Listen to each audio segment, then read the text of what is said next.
Come with me and see the death of Jesus, the Christ, the Messiah. When we pick up this story in Matthew 27 now, Jesus is hanging on a cross, dying. How did he get there? What do we know so far? Well, he's dying because the Romans execute those they deem a threat to their interests. And he's dying because the Jewish leaders and people thought that he was blaspheming God and screwing up their plans and possibilities. And he's dying because the anger of mobs and the loud voices of the crowd demand him to die. But he's also dying because it's the will of God himself that this death, which is an absolute defeat, will turn out to be an absolute victory because Jesus is dying to reveal the heart of God. Stanley Hauerwas said it this way: the cross is where God's own life crosses our life to create a new life, otherwise unimaginable to us. So let's come and see it. Jesus' death is the culminating act of a great story of God's own action to bring us back to himself at his own cost, and a story of our being brought back. It's a God and us story above all other things. Because in the cross and death of Jesus, God is stretching down his arms in love, stretching up his arms in praise, and stretching out his arms on the hard wood of the cross to embrace all of his creation and bring it all back to himself.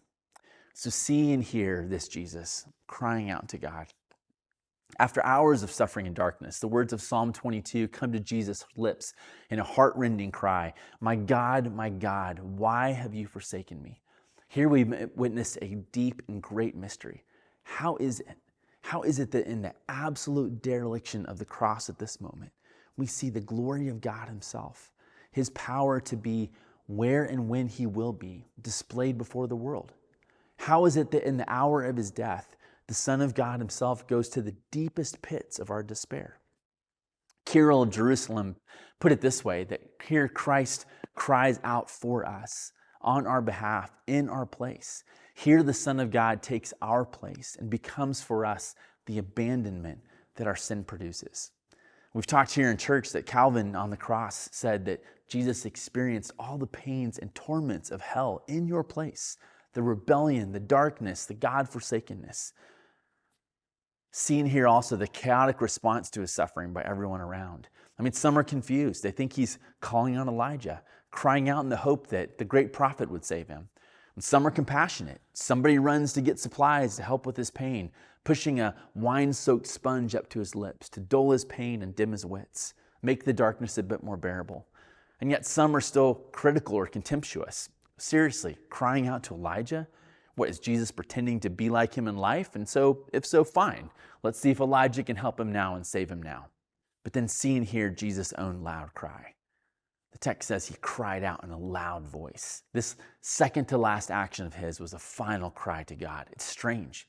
It's a great voice. It's a loud cry. It's like a shout or a shriek that would have snapped every head around in attention. It reminds me of the great cry of Jesus before the tomb of Lazarus. Here, though, in full view of the pain, the agony, the finality of death as judgment on sin. Right here, right at the heart of a moment where everything is lost, darkened, broken, and destroyed, God is found crying out. All power gone, all life bleeding out, all ability and strength bound and nailed, all covering stripped away, nothing left but a cry to God. And in this moment of final powerlessness and lostness, God is here. God is most revealed to us when it seems he's the most hidden. And just as that cry fades away, see and hear Jesus' last breath. The text says Jesus gave up his spirit. Here we come to the end. His final action is giving up his spirit, handing over his life. Do you remember when God made the first man and he breathed into him and the man became a living creature? It's the Spirit of God. It's the breath of God that gives life. And when that spirit is taken away, we perish. And at that moment, in his final act of obedience, Jesus gave up his spirit. He breathed his last. Paul tells us in Philippians that Jesus was obedient even to death on a cross. And this is the final act. It's finished. He breathes his last. His head drops. I told you that the death of Jesus is the crucial scene of God's great action to bring all creation back to himself. And at the moment of Jesus' death, you see an eruption of all creation's response as a sign to what God has done. The world has already been plunged into darkness on this day of judgment. But in witness to the breaking of Jesus' body, the true temple, here you see the curtain of the temple torn in two, top to bottom. A sign that sin has been judged and done away with, and the way to God is now open for all.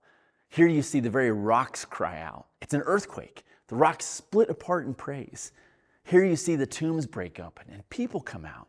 Some of the old saints come to life, old bones dancing, given life again. It's as if all creation can't keep quiet. It's bearing witness to the death of Jesus, and that all death has been defeated in this death. And if you find that to be an incredible mystery, that just after the last breath of the Son of God, God is sending the first breath of life into creation, then you grasp. But this is how God is making all things new.